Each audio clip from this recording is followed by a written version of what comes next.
everyone, and welcome to Math 8 BCPS-TV style. I'm Mr. Parker, and I'll be your host as we work through today's lesson, which is all about transforming shapes. So why study transformation? Well, when you tile a floor, or create some kaleidoscope art, or edit your photos, you might just be using the ideas of transformation.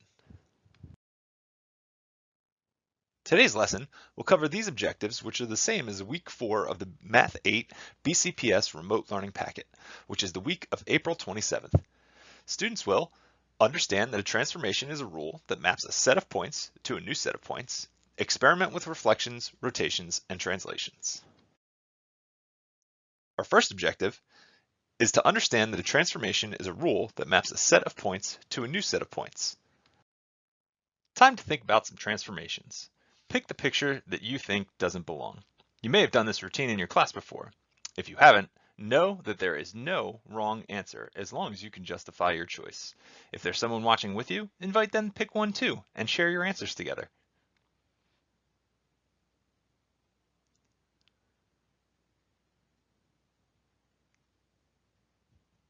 I chose B, and the reason that I chose B is because it is the only picture that has a shape in the fourth quadrant. Let's see what my family had to say. Here was what Kayla thought. I chose C because C is the only one with quadrilaterals. Jacqueline chose D because she said it's the only one where there's not a reflection over an axis, and this is the only one that actually intersects with an axis. So let's learn a little bit about it. A transformation is a rule or function that maps a set of ordered pairs as inputs to a new set of ordered pairs. The Think About It has 4 examples of transformations, where one shape is the original or input set of ordered pairs, sometimes called the pre-image, and the other shape is the new output set of ordered pairs, sometimes called the image. Each point in the pre-image corresponds or is mapped to a point in the image. Let's look at some specific examples. Let's look at some examples for transformations. Here we have a triangle that has the points 1, 1, 3, 1, and 4, 2 as its vertices. This time, let's try a transformation that maps or changes each ordered pair of the triangle to be a new ordered pair and will create a new triangle. In this case, let's try the rule. We're going to multiply the coordinates by 2.5. So the first coordinate, 1, 1, will become 2.5, 2.5. And you can see that point has been plotted on the graph right there. Let's transform the other points. 3, 1, 3 times 2.5 is 7.5. 1 times 2.5 is 2.5. There we have our second point, and the program has connected those points for us. And then last but not least, we've got the point 4, 2. 4 times 2.5 is 10. 2 times 2.5 is 5. And we have a second triangle. How are these two triangles related? What's the same? What's different? Let's look at another transformation. Here we have a trapezoid. For this transformation, what we're going to do is we are going to swap the x and y coordinates. So here we have the point 1, 2. For my new polygon, my new trapezoid, we're going to swap the x and y coordinates and label the point 2, 1. What do you think is going to happen to this shape when we continue to reverse all these coordinates? Let's see. The point 2, 4 will become the point 4, 2. The point 1, 6 will become the point 6, 1. And lastly, the point negative 2, 2 will become the point 2, negative 2. How are these shapes related? How are they the same? How are they different? And let's look at one more example.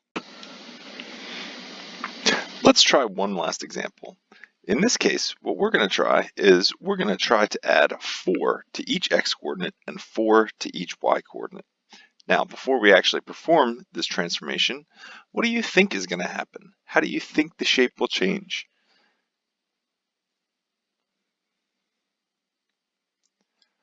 Let's give it a go. So my first coordinate is the point 2, 2. If I add 4 to the first coordinate, the x coordinate, I get 6. And if I add 4 to the y coordinate, I also get 6. Now let's try -1, 1. If I add 4 to -1, I get +3. If I add 4 to +1, I get 5. And then last but not least, if I add -2 and 4, I get +2. And -3 and 4, I get +1. And here is my new shape, the transformation of the red shape by adding 4 to the x and y coordinates. So again, how are these shapes the same? How are these shapes different? What has changed about this shape? What has transformed? Our second objective is to experiment with reflections, rotations, and translations. In order to do this, we're going to have to understand the vocabulary a little bit better.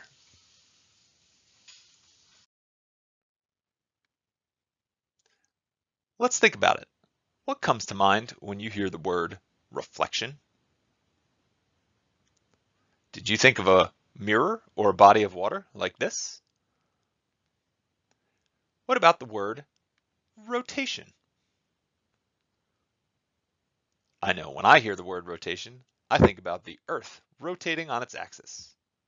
How about our last word, translation?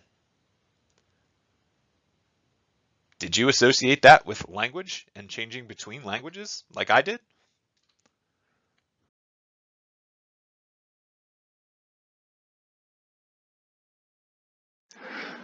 Let's do a little experimenting with reflections. Here we have a pre-image, which is the shape on the left side of the line in red, and we have a line of reflection, which is represented in purple, and then the image of the reflection of the red shape over the purple line. Now, just like a mirror, you'll notice that the shape on the other side of the line of reflection looks the same size, same shape, except it's been flipped and it is backwards from the shape that is on the left side of the line. So let's move some points around and see what we notice.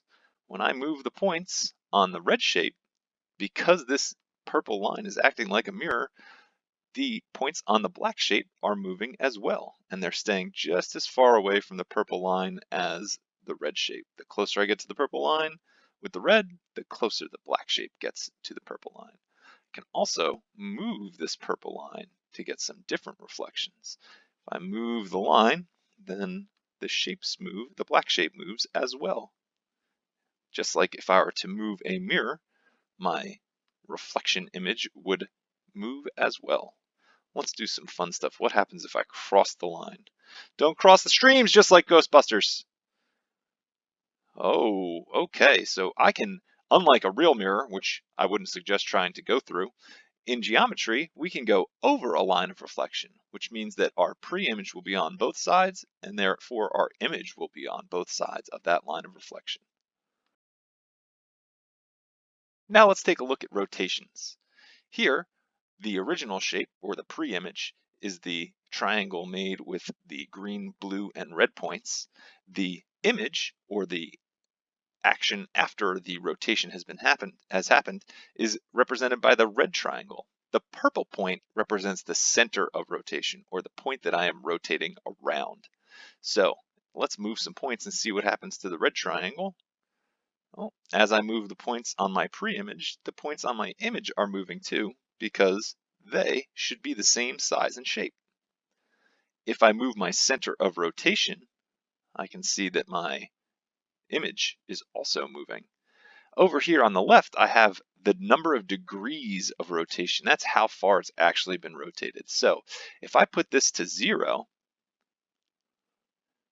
here I haven't rotated any degrees, and you can see one shape fits right on top of the other. The further I rotate it, the further away it goes until, well, it starts coming back. And now, oh, well, that's weird. It mapped right back to itself, but it's not at 0 anymore. It's 360, because if I go all the way around a circle, rotate 360 degrees, I'm right back to where I started. So this is interesting between 0 and 360, but 0 and 360 are a little tricky to see. I can also move the center of the rotation to actually be a point on the shape, and I can rotate my shape like that. What do you notice? What is staying the same? What is changing as we rotate our shape around a given point?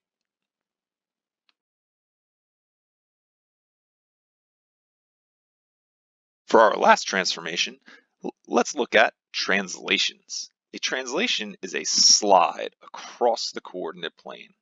So in this case, our pre-image is the black quadrilateral and our image is the purple quadrilateral. Now, we also have this little triangle over here, which tells us how far to slide our shape. So I'm going to move this point to somewhere that's going to be a little easier for us to work with the coordinates here. So this point is now at -4, 2. What this triangle is telling us is that we are going to slide all of our points to the right 6 and up 2.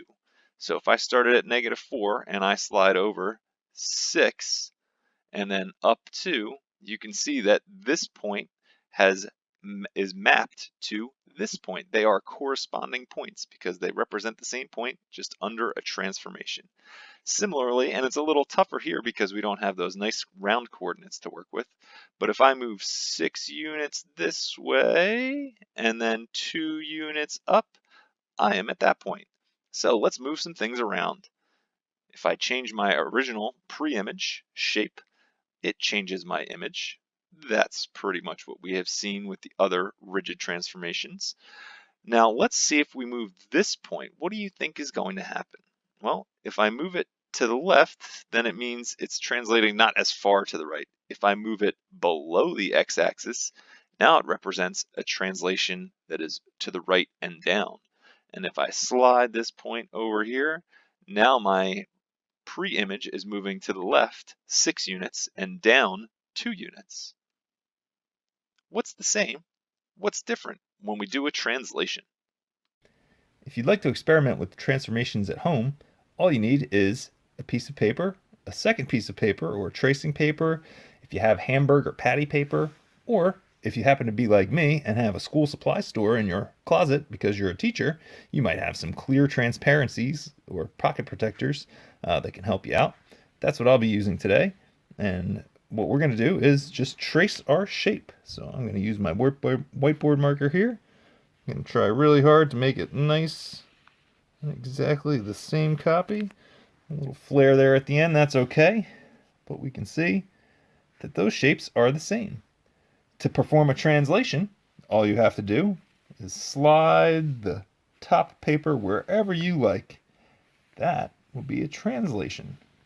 If you would like to rotate it, simply turn the top paper. And now I can see my arrow is pointing down because I turned it 90 degrees. The last transformation that I can do is I can flip this protector over and now my arrow is facing a different way. So there we have it. Those are the 3 rigid transformations: reflection, rotation, translation. In each case, the size and shape of my image was the same as the size and shape of my pre-image. Reflections, rotations, and translations are referred to as rigid transformations. Rigid means not changing. What are the characteristics that are not changing during these types of transformations?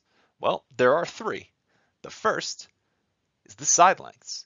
If we look at any 2 of these rigid transformations, the pre-image and the image, I can see that this length here and this corresponding length here are exactly the same. So the side lengths stay the same. The second characteristic that stays the same is angle measures. All of these F's have 90-degree angles in them, and all of the pre-images and images have 90-degree angles in them. All of the angles have remained the same measure. Lastly, parallel lines are taken to parallel lines. If I look at a pair of parallel lines in one of my original shapes, the pre-image, this line is parallel to this line. In the reflection, I can see that this line is still parallel to this line.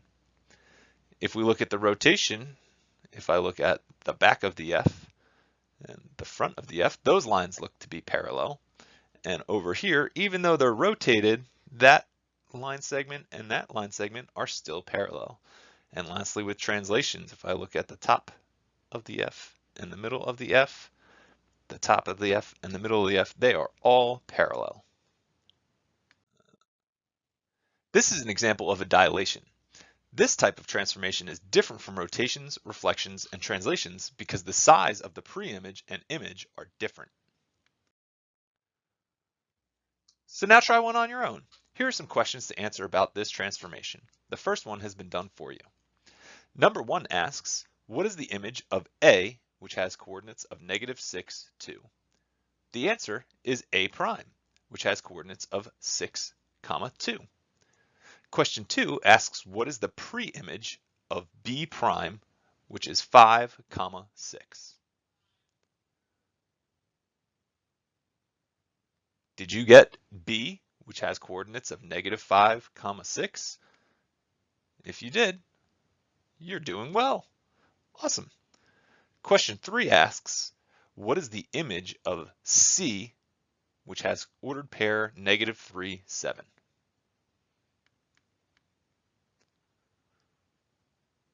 Did you get C prime, which has coordinates 3, 7?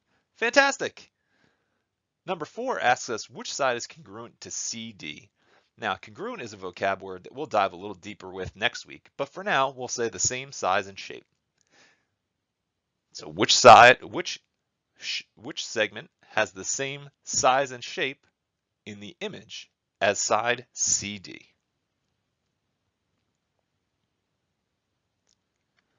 Did you say side C prime, D prime? Awesome, you're on a roll. All right, similarly, question 5 asks which angle is congruent to angle D? What do you think based on what we just said about what it means to be congruent? That's right, D prime. Awesome. Last question, number 6, asks how you would describe the reflection. So there's no single correct answer here. Personally, I would say that this is a reflection over the y-axis because the y-axis is acting like the mirror. If I was standing at quadrilateral ABCD and my mirror was right here, ooh, that was a really good straight line, then A prime, B prime, C prime, D prime would be the reflection. That would be what I would see on the other side of the mirror. Notice that it's the same distance away from the mirror, just on the other side of the mirror.